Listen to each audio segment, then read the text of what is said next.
Howdy. This is Mission Texas. A political podcast about winning Texas by 2032, or else we may lose the White House for a generation. I'm one of your hosts, Alex Clark. And I am Kate Rumsey. Other podcasts may focus on the day-to-day or the next election, but we are keeping the eyes of Texas on the bigger prize. What happens after the next census?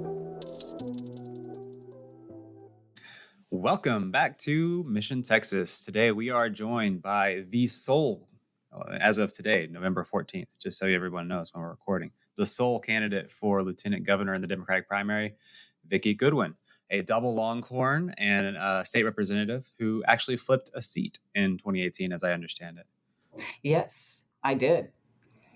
And I am a double What longhorn. about that? I want to know about your I always like to hear about the origin story of someone getting into public office. So, Yeah, well, 2018, as the listeners to this podcast know, is a great year for Texas Democrats. So tell us about what happened. yeah, and after the 2016 election, many of us were in shock that Trump won. I mean, we all were saying there's no way this man would ever win the presidency. And so when it happened, many of us decided to run for office, many Democrats. I decided to run for the legislature for a very specific reason. And that is that when I was growing up, my mom was on the Dallas School Board, and she would often talk about the school funding wasn't adequate. We couldn't pay our teachers what they deserve, et cetera, et cetera. The same thing is true today. And her frustration was that it wasn't the school board that made that decision, it was the Texas legislature. And so that's why I decided to run for the legislature. The seat at the time was held by a four-term incumbent Republican. And so a lot of people were skeptical that I could beat him. It was like, this is Travis County. All the other seats are Democratic, but this is the one seat that was drawn for a Republican, and it's not going to flip. So I definitely faced a lot of skepticism at the time. But, that just shows that we don't think big enough in the Democratic Party, because we flipped 12 seats. 12 of us were out there working hard, talking to people face to face at their doors and at events and in coffee shops. And that really was one of the things that I think propelled me to win. And those other 11 other Democrats who won was being out in the community as much as possible, talking to people, regardless of their positions, and just talking about things that we all have in common. We all want a great education for our kids.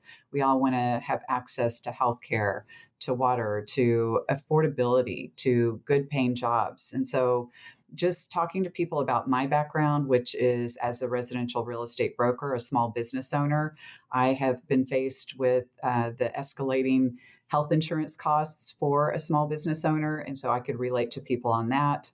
I could relate to people about our public schools and our concern for them on so many different things. And I just think that our message, people often say Democrats don't know how to message. I think we do know how to message, but it's hard to break through what I call the Fox fog. So many people watch Fox. And I'm not even going to say Fox News because it's not really news. It's not news. I think the Dominion case proved that wrong. Brought by former Attorney General candidate Justin Nelson. Yeah, no, I mean, so you're running for lieutenant governor, and can you help us remind our listeners and ourselves, because I remember from my fifth grade forced state history classes that we all take here in the state of Texas, that lieutenant governor is a highly powerful job here in our state, as opposed to other states, and also compared to our governor. Can you remind us why this race is so important? Because I think a lot of people pay attention, of course, to our Senate race and maybe our governor, but this is the job that gets so much done in our state. Yeah, well, the lieutenant governor is sometimes considered the most powerful in Texas. I think the governor and lieutenant governor have kind of equal power, just different. The lieutenant governor heads the Senate, so has the decision-making power of assigning committee chairmen and women and assigning all of the senators to committees. And so that alone is a big, big deal, right? Because you have to get your bills through committee to get them to the Senate floor.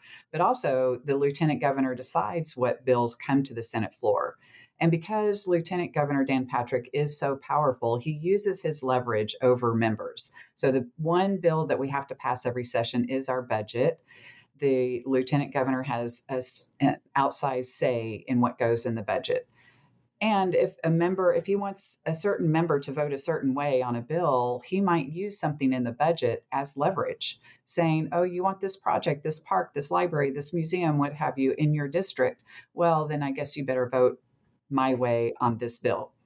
So the current lieutenant governor wields his power in that way. The lieutenant governor is also on the legislative budget board. So again, power of the purse. And that's really critical here in Texas. That's, where how you spend your money is how we can improve people's lives or not. Yeah. So what the thing that stuck out to me in all that is the ability to decide what gets a vote or not, right? Mm-hmm. Even if there's a bipartisan consensus when the legislature on something, if one man, Dan Patrick, right now decides we're not going to vote on that, it doesn't really matter where the people are. It doesn't even matter where the legislature is. If there's not a vote in the Senate, that bill's not making it to the governor to be signed. That's right. Yeah, we even have Republican bills that will pass the House bipartisan, go over to the Senate, and go nowhere because Dan Patrick doesn't like that idea. And so it's unfortunate that he does stop some really good legislation from passing. Yeah, and I think there's probably a few examples that I can just think of off the top of my head where it seems like, but for Dan Patrick being the lieutenant governor, we would have already done these things.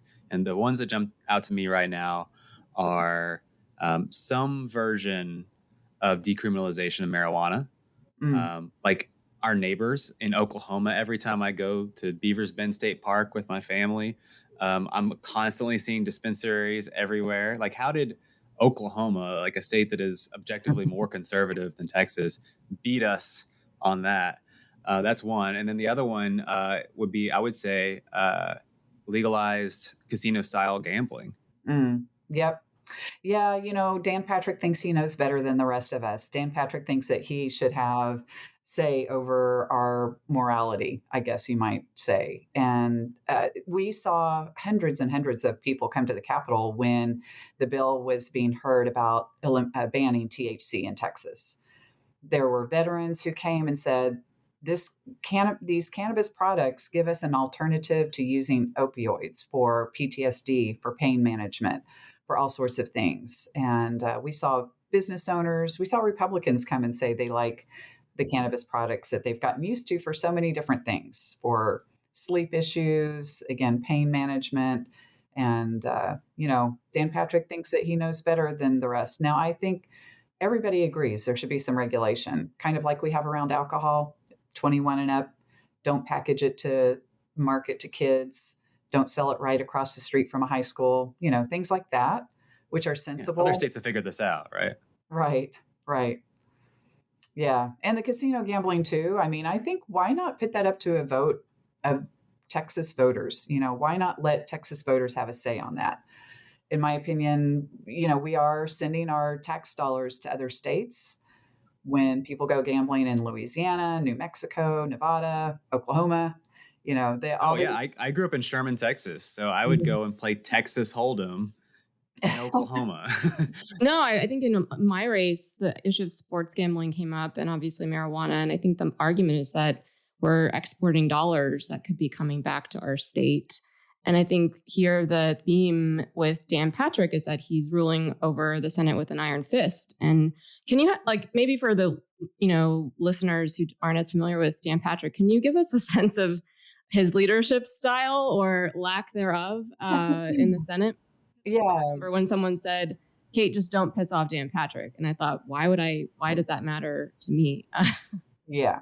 Well, it is definitely his way or the highway in the Senate. So it's very different in the House and Senate. In the House, we have these buttons we push to vote yes or no, and the board lights up so everybody can see how everyone else has voted. But in the Senate, they do a verbal roll call. And I noticed that they only got through the first 5 senators' names and then they stop. And so I asked my senator, what is going on with that? How do they know how every other senator is voting? She says, well, Dan Patrick knows how every senator is going to vote on every bill ahead of time. And that's not democratic. Like, what if there is debate and somebody changes their mind? Oh, no, they don't change their mind because Dan Patrick has worked it out ahead of time.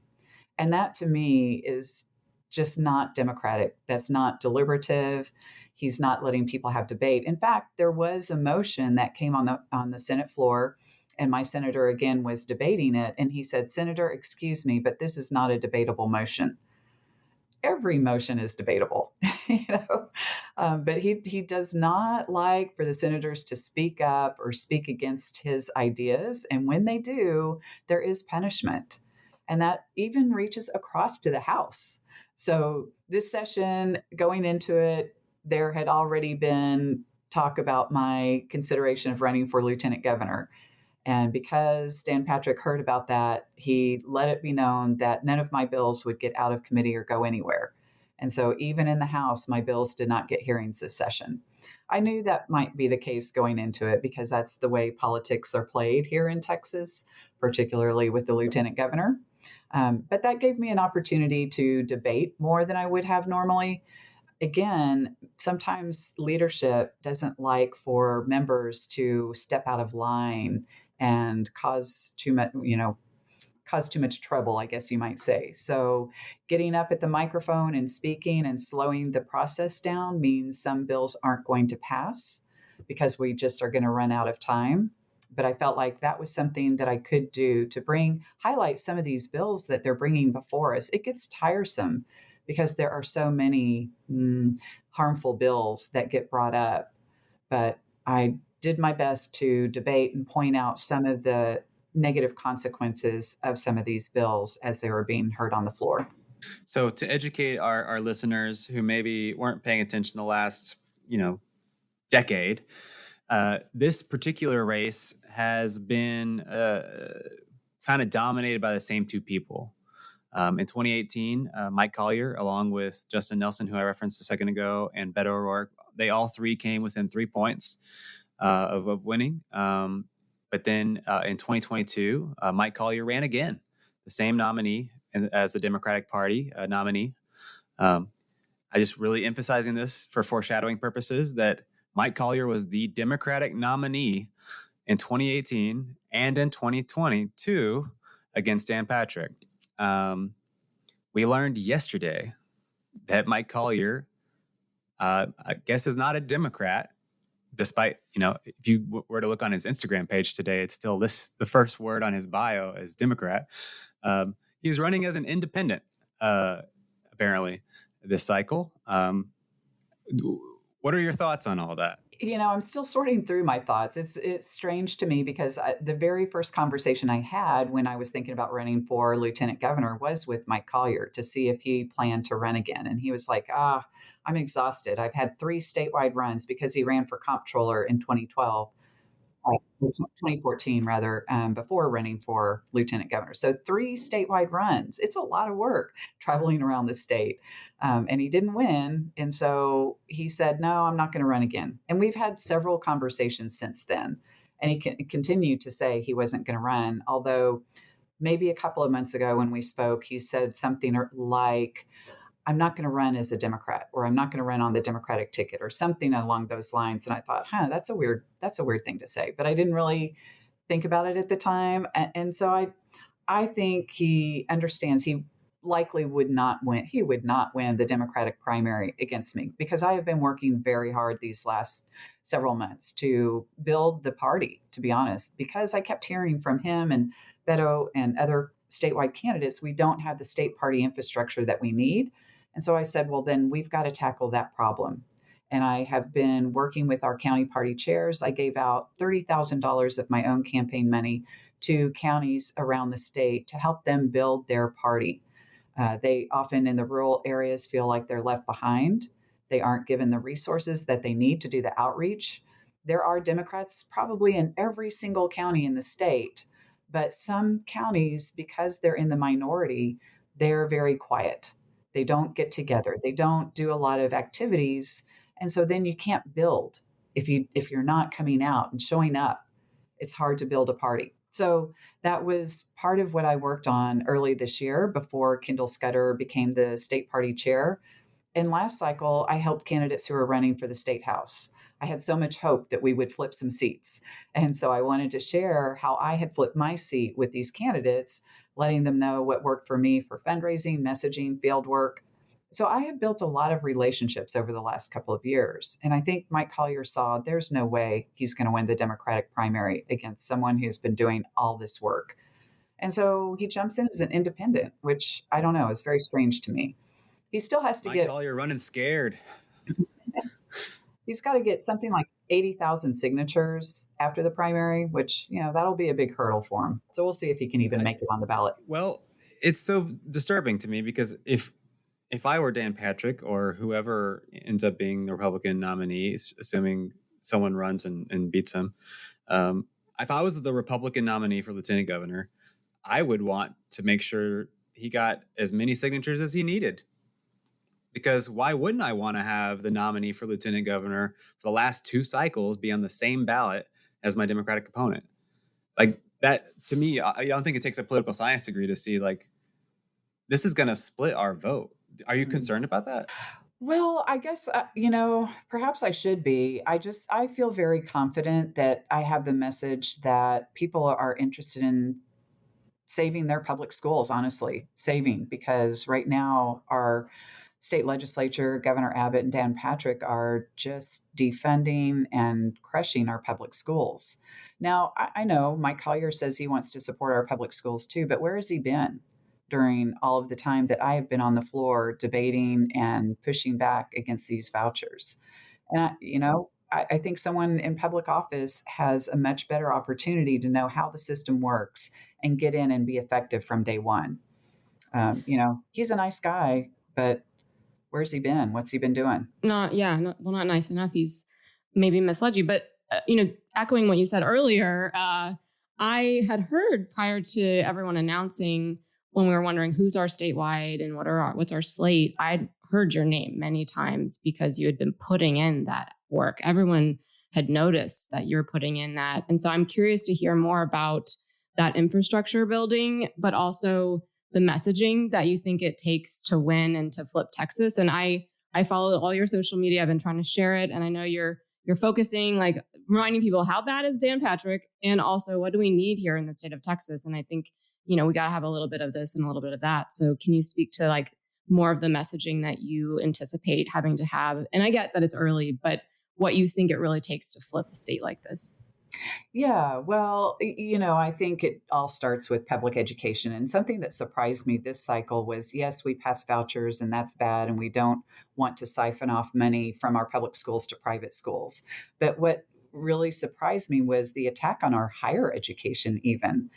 So on the Appropriations Committee, we had public university presidents and chancellors come and ask us to reinstate their institutional enhancement funding because $400 million had been taken out of the budget because of too much DEI.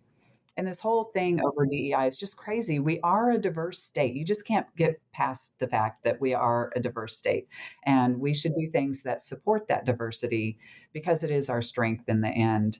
But instead, Dan Patrick, Governor Abbott are trying to tear down our institutions of higher education. And that's so unfortunate because we've seen around the globe the countries that are the most prosperous, the most successful, have the most educated population. So number one is education, and everywhere I go, I ask people how are their schools doing, and there's a lot of stories of we had to cut teacher positions, we have larger class sizes, we're having to close schools. Some school districts even went to 4 days a week. It's just every school district is trying to figure out how to cut and cut and cut until there's really not anything left to cut, and it's hurting our school children. And I think that's evident to everybody. But also, healthcare. And as I travel the state, I hear a lot of very interesting stories on healthcare. And I think always listen to what the people that you're speaking to are telling you. When I went to South Texas, there were people, in fact, a congressional candidate, Bobby Polito, he's a famous musician who Mm-hmm. is now running for Congress. And he has shared this story, so I will share it too, that he doesn't have health insurance. He just pays for things out of pocket. And he goes to Mexico for his health care because it's so much less expensive. And he Yeah. trusts the doctors down there. Oof. A lot of a lot of people in South Texas said, "Oh yeah, I do that too." So that's how crazy our system is in Texas that That should embarrass all of us. Yeah. it Do we have to go absolutely. to Mexico so I can afford healthcare? So, education, healthcare, but housing affordability and water are the two other planks. And whenever I bring these things up, people will nod their head and be like, yes, I know my kid, or if it's a young person themselves, feeling like, I don't know if I'll ever be able to buy a house on my salary. So we haven't increased the minimum wage. We're still at seven and a quarter here in Texas for our minimum wage. We should at least bring it up to $15 an hour. That's something that Democrats have tried over and over and just can't get accomplished with the Republican leadership we have.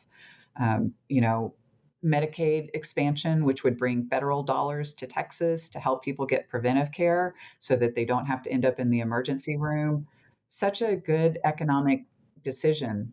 And yet we have not had the Republicans get past the fact that this is Obamacare.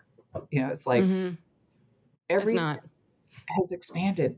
Not every state. There's only a few of us left that just never did say we want to help all the people get the health care that they need. So we started the conversation with messaging, and I think every issue you've laid out is obviously a good one and a winning issue that if people just knew about it, I think they would agree with us. The problem is, like you said, it's so hard to punch through that fox fog. One of the things that I think was really effective in New York City with Mamdani's campaign is whether you liked him or not, everyone knew he had four issues and make it all spout off what they were. Is there a similar way that we need to kind of distill all of those wonderful things you just mentioned into four phrases? This issue, that issue, this issue, and that issue. That's what I'm talking about. Right. Well, I think so. And I think that when you hear James Tallarico, who's running for U.S. Senate, speak, he speaks on these issues, supporting public schools, making sure people can get the health care they need, affordability, and water.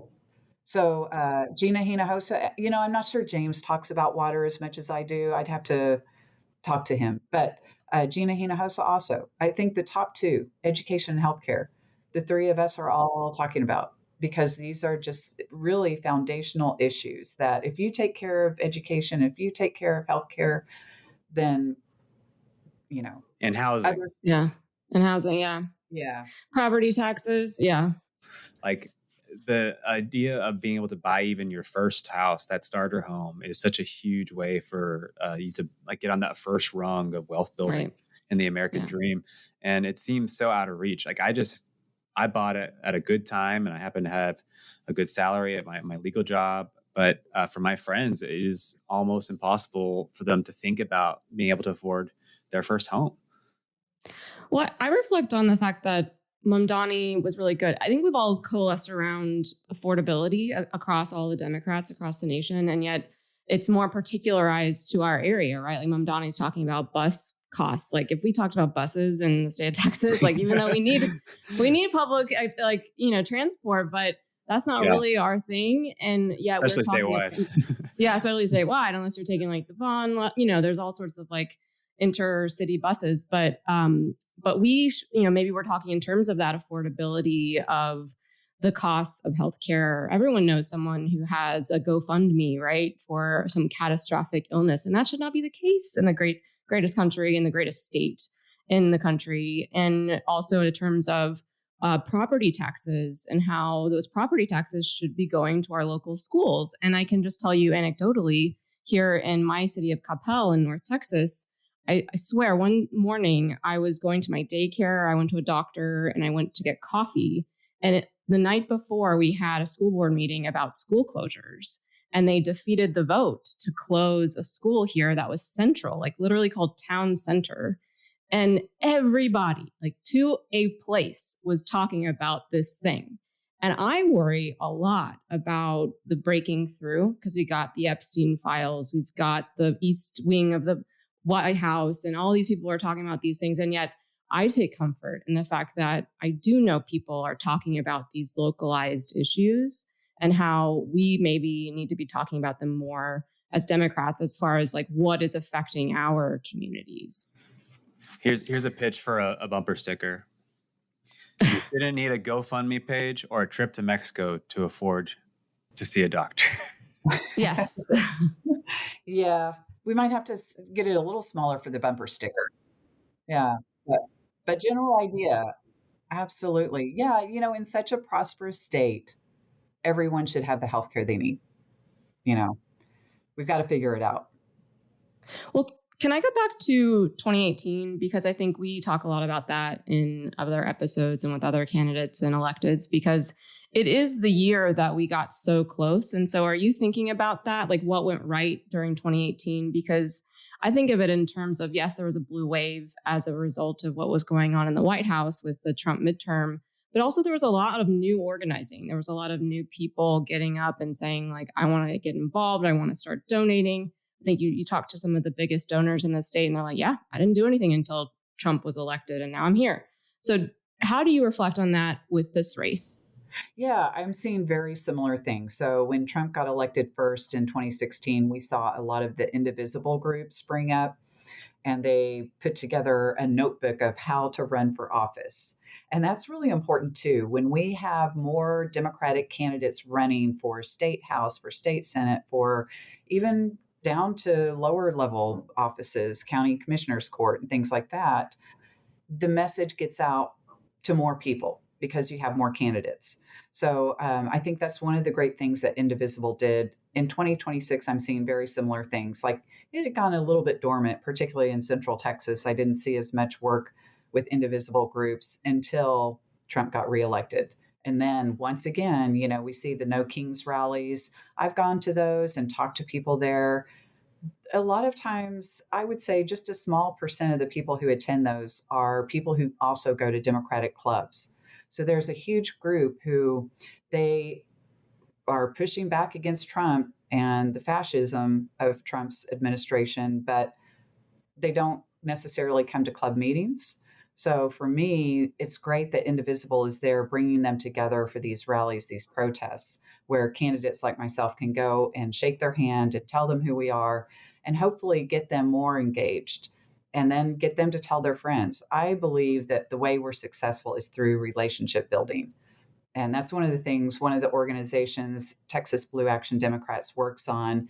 We're going to turn people out to vote when we ask our friends to vote. And when we tell our friends, hey, here's a candidate I met, I trust them, you should vote for this candidate too. That's very helpful because a lot of times people don't go vote because they don't have the time to do the research themselves. So if they have a trusted friend who reaches out and says, it's time to vote, here's my recommendations, that may be the key to getting that individual to vote.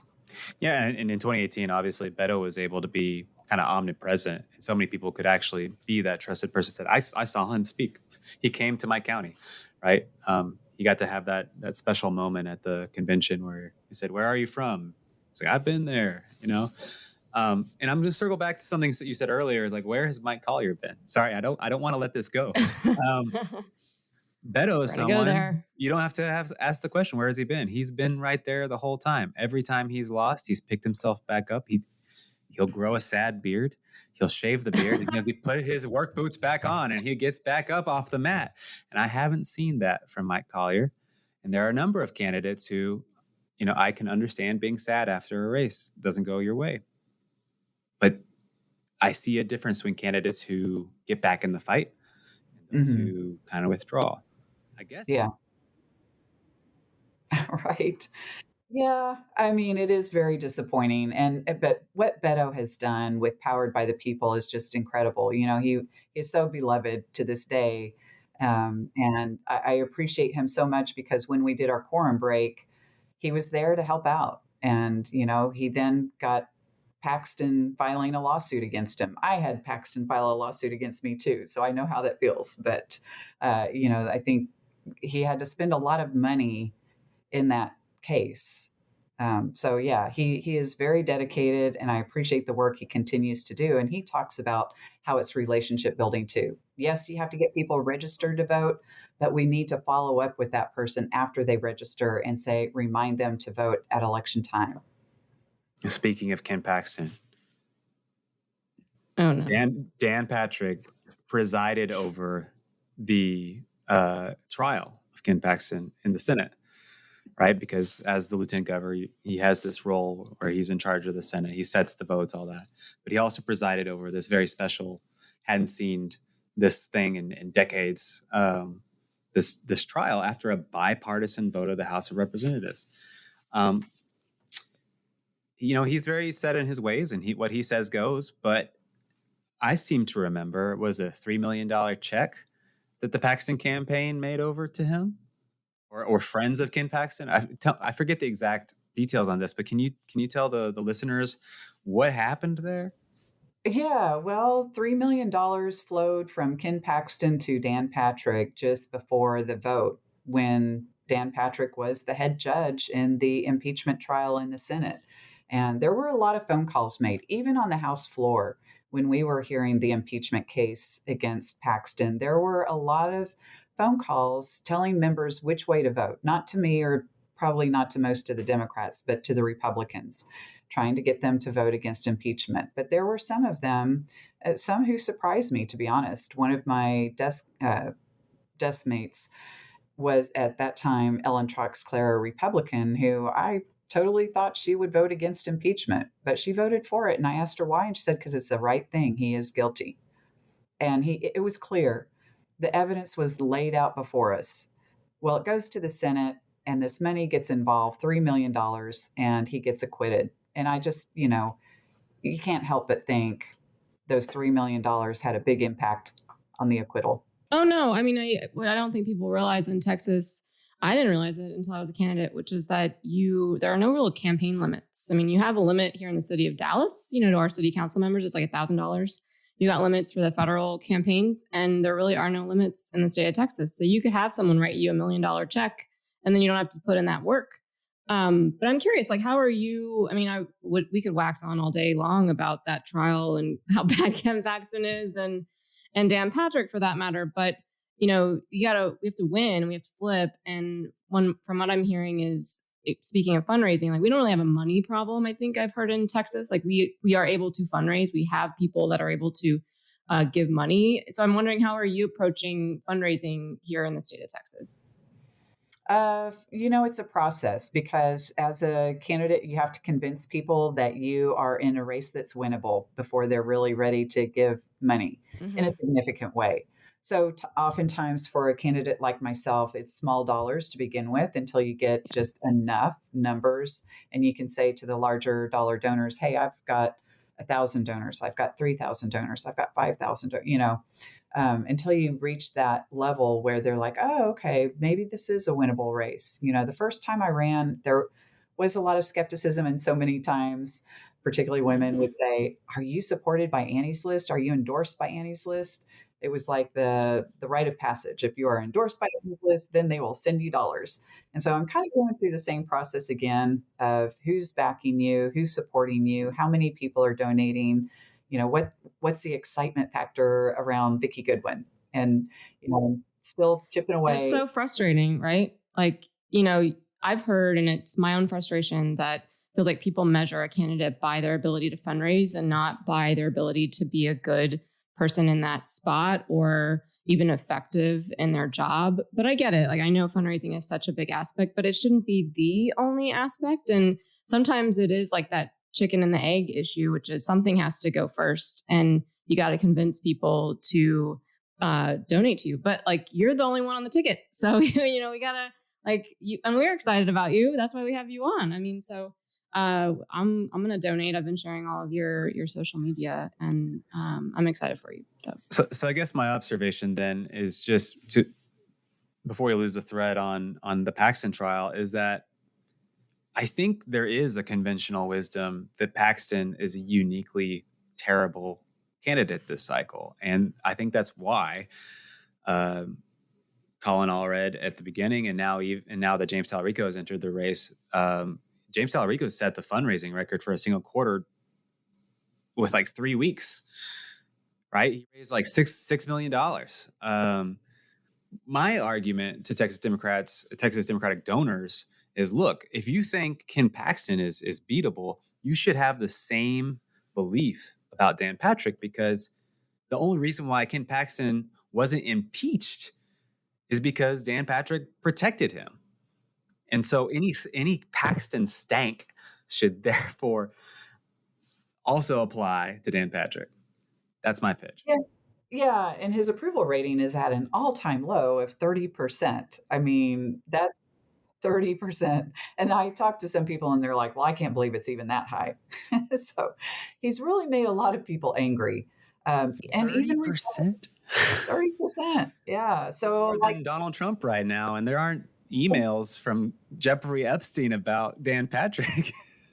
yeah, I mean, again, he's ruled the Senate in such a way that he's even upset a lot of Republicans. Now, they're not going to say that out loud. They're not going to send me dollars, but I could see that there are Republicans throughout the state who are ready for a change. Well, let's talk about that then. As a campaign strategy, is there a permission structure? Are there certain key endorsements you could obtain that would allow the kind of disaffected Republican voter to say, "God, I'm not a Democrat, but I'm going to vote for one." Yeah, it might be some former elected officials who are Republicans who, if I get their endorsement, that would help push some Republicans who are feeling like, gosh, the party has left me behind. This is not the same Republican Party of a decade or two ago. And, the only thing is so many Republicans don't follow politics, and Democrats too. It's not just a Republican thing. There are a lot of people out there that don't follow politics and all the nuance that goes into it. And so we have to make sure that they do understand. They're just for an example, when we had the July 4th floods, there was a lot of conversations about the emergency warning system, the early warning system. Well, one of the committees I've been on heard a bill that would have allowed more money to go to counties to help with their emergency preparedness, the communication systems. For example, on your cell phone bill every month, there's a little fee that goes to 911. We tried to increase that by just 25 cents. So 25 cents on your monthly bill for your cell phone would have gone to improving 911 emergency services. Who would be against that? We got it passed and went to the governor. He vetoed it, which is crazy. Now, I can't really use that so much against the lieutenant governor, but the lieutenant governor has been known to do similar things and not to put priorities on county needs and city needs. And then one of the reasons that our local governments are having to raise property taxes, which is a little known fact, is because the state has shirked its duties to build roads, to provide the health care that's needed, to provide the school funding. And then your cities are like, oh, we got to step in and help in whatever way we can. And so when the state shirks its responsibility, that then falls to your local jurisdictions that raise their property taxes, and then everyone's screaming about the property taxes. Yes, I know. Well, and it's no longer a party of small government. It doesn't feel like it's not supporting their small government. In fact, they're taking some of the powers away. And sometimes I wonder if we need to be talking more about that as Democrats, that this is no longer that kind of party, the party of freedom and small government. And in fact, the things that we're supporting are the things that seem to be supporting the local governments and also the freedom to, reproductive rights, marriage, things like that. How do you react to that? Yeah, I mean, I think people have this perception of the Republican Party that actually isn't true. The freedom and liberty. Well, freedom if Mm-hmm. it's the freedom that I think is okay, or Right. liberty if it's, it's really unfortunate. The choice issue. Why can't women make their own decisions about their own health care? Because honestly, this is harming women who want to have babies. We saw with the documentary Zorowski v. Texas, the 20 women that sued the state of Texas because they had pregnancy complications. So, how is it freedom when we don't allow them to take care of their own health, to be able to have good OB-GYN doctors? The state is losing OB-GYN doctors because of our complete abortion ban. And so, where's the freedom there? I know technically you have a primary to get through, but let's zoom ahead because this podcast is mostly interested about flipping the state, not any one race, not any one cycle, but building the infrastructure we need for when we have the census happen and we get all these new seats and all this additional power as a state. Let's talk about what are the messages that we can use to grow the tent, not just for this race, but in general. But as an academic exercise, you or one of your volunteers knocks on the door of a traditional Republican who, like you said, really shouldn't have a place in the way the modern party has developed, has evolved. What is the pitch to say, look, I know that you've never really considered yourself a Democrat before, but you should come in and vote on our ticket? Yeah, I think it starts with asking what are the issue what's your biggest issue? What are you most concerned about? And understanding, you know, where they are coming from so that we can say, well, this is how we want to address it as Democrats. This is what the Democratic Party is working on. If it's, we've talked a lot about education and healthcare, and a lot of people will bring that up. Oftentimes people won't have an issue, but let's just say they threw out something like the environment. Then we can say, well, Democrats have been supporting renewable energy. Democrats want to make sure that when these data centers come in, there's some regulation around it because they're going to be taking a lot of energy and water. So I think it's always important to ask the person at the door what their main issue and concern is, and saying, here's how I would address that if I were your representative or your lieutenant governor. We have to start by listening all day long. I'm going to, if they say, I'm not really sure, I don't have an issue, then I'm going to start off on mine of, well, our public schools are in dire need of more funding. And right now, our state leaders are taking funding away, sending it to private schools. They want to privatize, and that's not really going to help the students. And so I'm always going to lead with my four: education, healthcare, housing affordability, and water. But I do want to listen to what is on the minds of the people I'm speaking to, because maybe they've got an issue that's, the pothole at the end of my street, or, That who works at the knows? door because you can talk to the individual. But let's say you have to cut an ad. What do Mhm. you think is going to be the thing that traditional people who have traditionally considered themselves Republicans, what do you think it is that might be holding them back that they need to hear? Well, that we are interested in having a successful, prosperous society, that we care about individuals and businesses, but that we think it should be a level playing field so that large corporations don't have an advantage over small mom and pop businesses. That we want to have a good education for all kids, but privatizing it and sending some kids to private school on the public dime isn't going to help the vast majority of kids who need to be educated. We all want the same thing. We want a great education for our kids, good health care, housing, and water. So speaking of door knocking and messaging, and also the statewide messaging, I heard a lot when I was knocking doors about that very issue. Like people would say, well, I don't know, California, if we elect Democrats, we're going to be like California, and businesses are leaving California. And it just feels like sometimes we need to be like mythbusters in our party. Mm.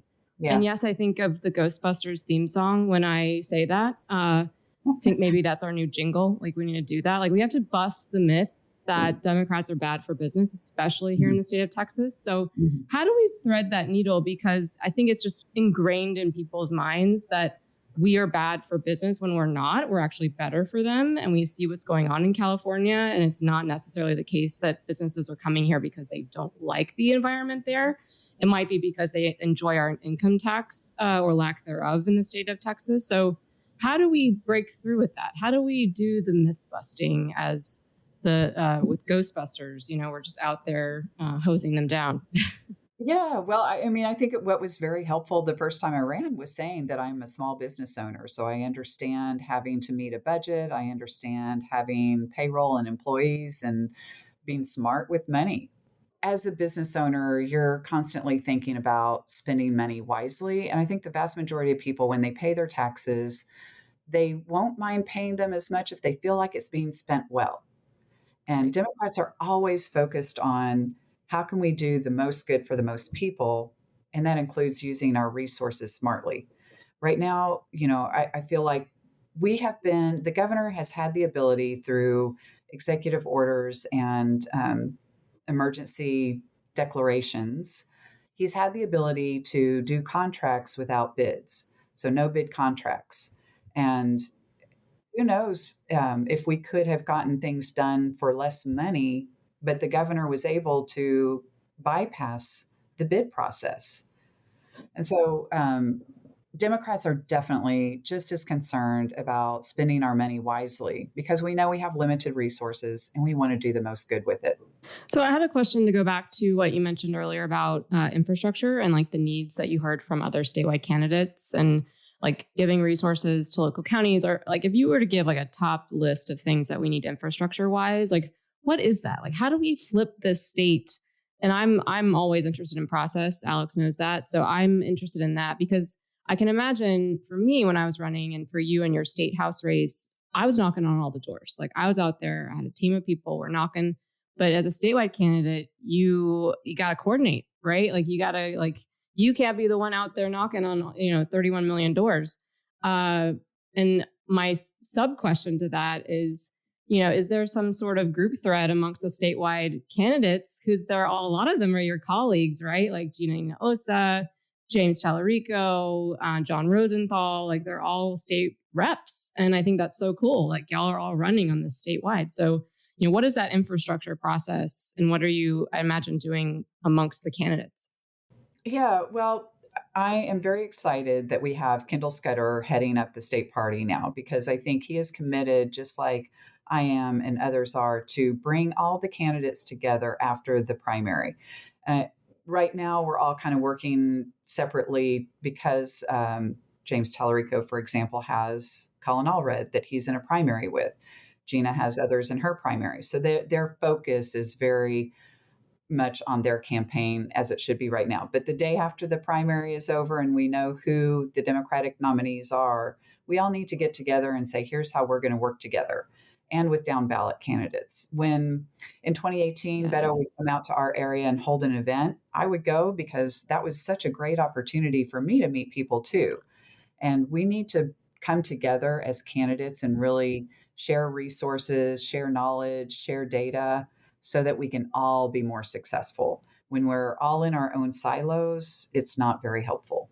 And so I'm committed to making sure that we do come together as Democrats, as a slate, to work as hard and efficiently together as we can. Yeah, I'm just imagining this like group thread amongst all the candidates statewide. James is texting about his stop in Sherman, and you're talking about where you were recently in North Dallas. Like that's my like dream. There's some like magical group thread about out there because I think that would be great amongst all the candidates. But I mean, if you were to say like, I'm imagining because you've done a lot of work across the state, are you seeing a place of need? Like if you're just like if the listeners out there and they're saying, I don't know what to do, like I don't know how to help. Like where are the places that you see that are of need, maybe geographically or like, because we've heard a lot about precinct chairs. We've heard a lot about county chairs. We need a lot of those where we don't have them. But are you seeing a lot of that or are there other needs that you're seeing? Well, I think there are some needs of training. Like, how do you effectively knock on people's doors? How do you, and I'll give an example. Last cycle, I said I was helping some of the state house candidates. There was one that I went to, and her area is more rural, more Republican, and the data's not great. So a lot of turnover. What we noticed as we started knocking on doors is that a lot of times it was somebody new at that door. And so we didn't Hmm. have any data to know what their position was, but had some really great conversations with people. I had the best conversation with this woman just to find out she had just moved and hadn't registered to vote yet. And we were past the deadline for that election cycle. Oh So man. it was disappointing, but at the same time, it was like, well, let's save that data. Let's make sure we come back to her next cycle. But the person I was walking with hadn't ever had anyone train them in how to save the data back into minivan. So that's really important that we provide that training to our precinct chairs, to our volunteers. And when I first got there, she didn't know her campaign manager hadn't cut the turf correctly, and so there's a lot that goes into block walking. It's not just showing up and going to doors; it's having the data provided so you know which doors to go to and how to have Hmm. a good conversation, how to record the data, so that it's useful to us going forward. Yeah, cut the turf. I mean, that was a phrase I'd never heard of prior to being a candidate. I'm like, cut turf. Like, what are you talking about? I don't know what that is. But it's so important. And I hear that because I think the emphasis this round is really in field. I mean, it is a lot of that in training and getting boots on the ground. We're both military people, so I like a good military analogy, and getting people out there. But I guess in our last few minutes together, I mean, if you had any other advice for people at home about what they could do to help the state, and because I hear it all the time, Kate, I don't know, what's the plan? How can I help the plan? What can I do? Like, what would you suggest somebody at home can do, like, right now? So I would say do some research and find out who your precinct chair is, and then offer to help your precinct chair, whether it is to take a street and knock on those doors at various times, or whether it is to plan a party. So I often tell people what brings people together is something fun. Have a wine and cheese party, have a barbecue, do something to bring people together, get some candidates to join. That way people can meet the candidate face to face and ask for small donations. When someone has put a little bit of money into a race, then they feel committed. Ah, I donated to that candidate. Now I have to go vote for that candidate. So a little skin in the game is really important. If they can't do a lot, everybody can do a few bucks, right? And so just getting people connected. But an individual person, I just say find out who your precinct chair is and ask that precinct chair how you can help. And if there is no precinct chair, well, there you go. You can become one. That's right. I'll just leave it with this. I'll ask you one last question, and then I want to know what's going on in your life outside of this race, outside of politics, and how people can stay in touch with you.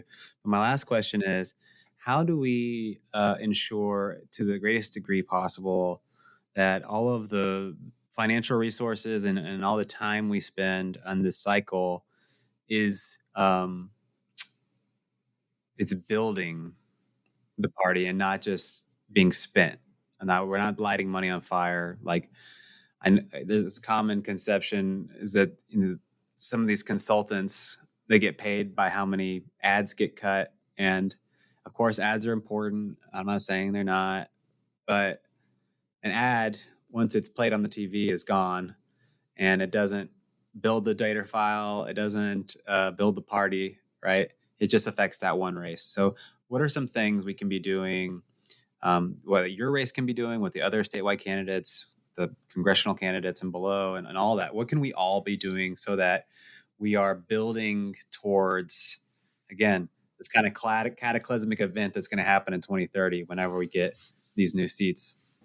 Well, ask the candidates what they're doing. Make them accountable to, yes, you're running now because you have passion and you want to make a difference in the world, but not every candidate is going to win. What are you going to do after the election? If there's a primary and there's some candidates aren't going to make it past the primary, are they committed to helping the other candidate? Are they committed to helping the party build? So just, I think making candidates accountable is number one. We shouldn't end at election day. If we lose, we still have valuable data that we can provide to the next candidate, or we can run again. So many of the candidates that are running this time have run previously, which is great because they've built some name recognition. They've got their data from last time. They can build upon that. Others don't. And, the first time I ran, there were 5 of us in the primary, 4 other people. They ultimately all did get behind me and have been supportive ever since. And that's a true candidate, someone that says, you know what, I'm more interested in a Democrat winning. And if I'm not that one, I'm going to help the other one. So sometimes that's hard, and sometimes it looks different in different races. But if I am able to share some data that I have to help another candidate that's a Democrat, we're helping one another. We're investing in building a better party. Well, it sounds like we got the tools and we got the ideas to flip Texas, and having great candidates like yourself is part of that. So we're very grateful for you. So before we end, as Alex alluded to, how can we support you? How can we follow you? And what do you got going on outside of out of politics? Like, I know we're all people. We got things going on. Yeah, for sure. Well, so to start with, goodwinfortexas.com is my website. At the bottom of the website is a link to all of my social media pages. So I have this little acronym, FLOCS. and that is to follow, like, often, comment, and share. Because when you do Yes. that helps elevate our messages. So social media is really critical, I think, in these campaigns, and it's an inexpensive way to get our message out. So just remember flux. And then on the personal side, so my son got married in June, and they are expecting a Congrats. baby in March. So yeah, That's so first great. family. Oh my gosh. Primary than baby. I love it. Well, Y'all, I just pulled up the website. The slogan is a good win for Texas. yes. That's right. I love Yes. it. That's How can See, you I forget it? married the perfect person for a candidate. Yeah, you have the name. You have the name. A good win for Texas. Okay. Well, thank you, Vikki. Appreciate you. And I'll say God bless Texas. Thank you, Kate and Alex. You can follow us on all socials at Mission Texas Podcast. Email us at missiontexaspodcast@gmail.com. This episode is edited by Juan Jose Flores. Our music bumper is by Adam Pickerel, and our cover art is by Tina Sohn.